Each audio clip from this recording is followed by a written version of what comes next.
सो मैग्नेटोस्टैट का जो हम ग्रिफिथ का सॉल्यूशंस कर रहे थे उसमें हमने 3 क्वेश्चंस को डिस्कस कर लिया है। ठीक है, अब हमारा ये चौथा क्वेश्चन है जिसमें कि प्रॉब्लम नंबर 8 को हम डिस्कस करेंगे। देखिए प्रॉब्लम नंबर 8 क्या है, find the magnetic field at the centre of the square loop which carries a steady current I, let R be the distance from the centre to the side. अब यहाँ पे देखिए ये जो फिगर है, ये फिगर को हमने कंसिडर करनी है यहाँ पे। ठीक है, तो हमें magnetic field at the centre of the square loop find करनी है जिसमें कि आई करंट जो है वो फ्लो हो रहा है और आर इसका डिस्टेंस है सेंटर से। बी में क्या फाइंड करनी है, find the field at centre of the regular N sided polygon carrying a steady current, again let R be the distance of the centre to any side. ठीक है, तो N sided polygon के लिए भी हमें calculate करनी है कि मैग्नेटिक फील्ड क्या होगा। Check that your formula reduces to the field at the center of the circular loop in the limit n tends to infinity। तो पॉलीगॉन जो है, एन साइडेड पॉलीगॉन जो है, जब हम n का limit n to tends to infinity put करेंगे तो वो एक सर्कुलर लूप बनना चाहिए। ऐसा हो रहा है कि नहीं हो रहा है, तो चलिए आज देखते हैं प्रॉब्लम नंबर 8 का सॉल्यूशन में। फर्स्ट नंबर पे क्या है हमारा, हमें मैग्नेटिक फील्ड फाइंड करनी है स्क्वायर लूप का। तो कोई भी अगर आपको square loop, straight square loop given है तो उसका जो फर्स्ट एक सेगमेंट का जो मैग्नेटिक फील्ड होता है वो होता है B is equal to mu naught I upon 4πd sine theta 1 plus sine theta 2। अब साइन थीटा 1 और साइन थीटा 2 क्या है, ये जो है वो एंगल है इसके बीच का। ठीक है, यहाँ पे जो एंगल बनेगा, ये जो एंगल बन रहा है इस सेगमेंट के बीच में, जो सेंटर पे जो ये एंगल बन रहा है, ये है थीटा 1 और ये है थीटा 2। ठीक है, तो आपको इसी तरह से सेगमेंट को ले लेना है और कंसिडर करना है कि हमारा मैग्नेटिक फील्ड कौन से एंगल पे है और उसको यहाँ पे फाइंड करनी है। तो सबसे पहले ए बी लेंगे, ठीक है, फिर बी सी लेंगे, फिर सी डी लेंगे और डी ए लेंगे। तो यहाँ पे देखिए ये जो है वो पूरा ही यूनिफॉर्म है, यहाँ पे पूरा साइड इसका ए है, तो एक का कैलकुलेट करके आप 4 से मल्टीप्लाई कर दोगे तो ये पूरे स्क्वायर लूप का आपको मैग्नेटिक फील्ड जो है वो मिल जाएगा। ठीक है, अब देखिए since magnetic field for a straight wire B is equal to mu naught I upon 4πd sine theta 1 plus sine theta 2। अब यहाँ पे साइन थीटा 1 और साइन थीटा 2 हम कैसे निकालेंगे वो भी देखिए। साइन थीटा 1 और साइन थीटा 2, थीटा 1 हो जाएगा 45 डिग्री, थीटा 2 भी हो जाएगा 45 डिग्री। अब जैसे कि यहाँ पे देखिए ये आपका स्क्वायर है, ठीक है, तो ये एंगल 90 डिग्री हो जाएगा। ठीक है, ये 90 हो गया, दिस इज 90। इसके बीच में अगर आप इसको ड्रॉ करोगे तो ये 45 हो गया, ये भी 45 हो गया। ठीक है, तो जब आप इसका इंटीरियर एंगल का सम करोगे तो ये भी 45 आएगा, ये भी 45 आएगा और ये तो आपका 90 डिग्री है। तो ये पूरा एंगल का सम जो है 180 डिग्री होना चाहिए, तो ये आपका 45 डिग्री एंगल है। ओके, यहाँ पे देखिए मैंने लिख दिया है ये 45 है और ये भी 45 है। ये जो डिस्टेंस है यहाँ से ये आर है।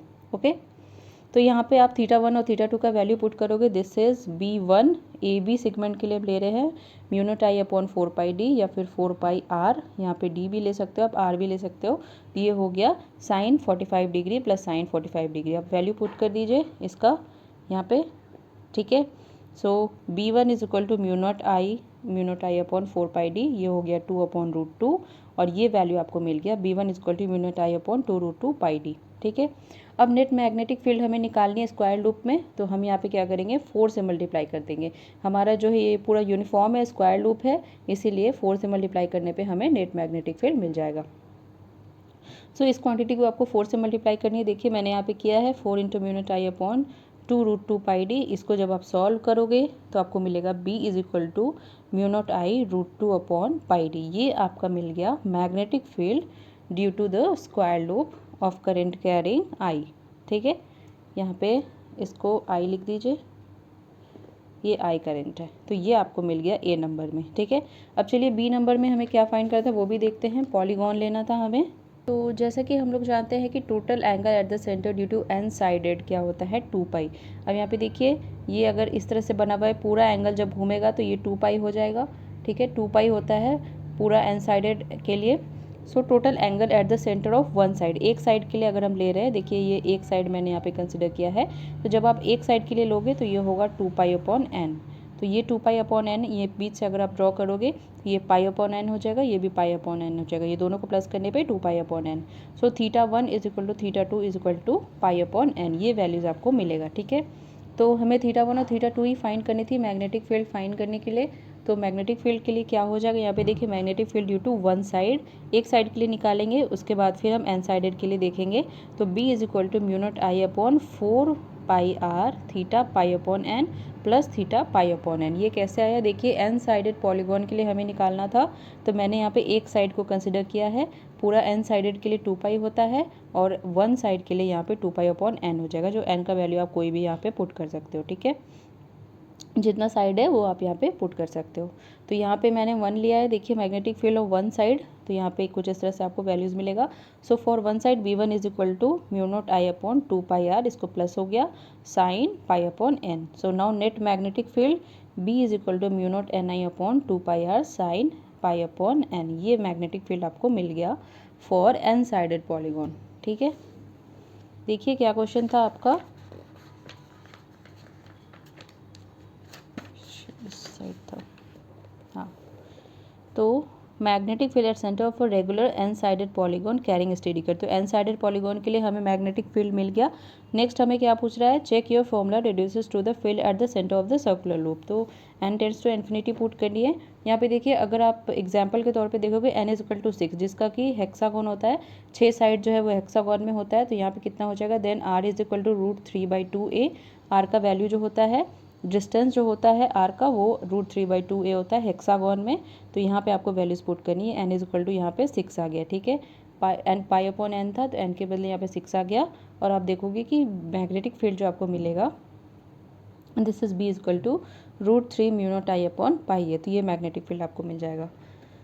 नेक्स्ट हमारा C नंबर में क्या था देखिए, सो ये है आपका solution. According to question limit N tends to infinity हमें पुट करनी है, तो क्या वैल्यूज़ मिलेगा वो चलिए देखते हैं। So B is equal to limit N tends to infinity mu naught N I upon 2 pi R sine pi upon N. B is equal to mu naught I upon 2 R, N tends to infinity, यहाँ पे आप put करेंगे sign pi upon N, ये हो गया 1। ठीक है, ये वैल्यूज़ हमारा 1 होता है। So B is equal to mu naught I upon 2 R, hence this formula reduces the field at centre of the circular loop. तो सर्कुलर लूप का जो फॉर्मूला होता है, ये वही फॉर्मूला आपको यहाँ पे मिल गया। सो यहाँ पे जो सेटिस्फाई करने कह रहा था क्वेश्चन में, वो हमारा हो गया। That is check whether your formula reduces the field at centre of the square loop, circular loop. तो सर्कुलर लूप का यहाँ पे हमें फॉर्मूला मिल गया। तो हम कह सकते हैं कि जब N tends to infinity put करेंगे तो हमारा मैग्नेटिक फील्ड जो है वो सर्कुलर लूप के मैग्नेटिक फील्ड के इक्वल आ जाएगा। Hence this formula reduces to the field at the centre of the circular loop. तो ये क्वेश्चन यहाँ पे हमारा कंप्लीट हुआ। ठीक है, प्रॉब्लम नंबर 8 यहाँ पे हमारा कंप्लीट हो गया। ठीक है, इसको आप अपने से एक बार प्रैक्टिस करोगे तो आपको अच्छे से समझ में आ जाएगा। ठीक है, तो यहाँ पे ये वीडियो कंप्लीट हुआ, और जो भी कोई भी डाउट है तो आपको पूछ लेना मुझसे कमेंट सेक्शन में।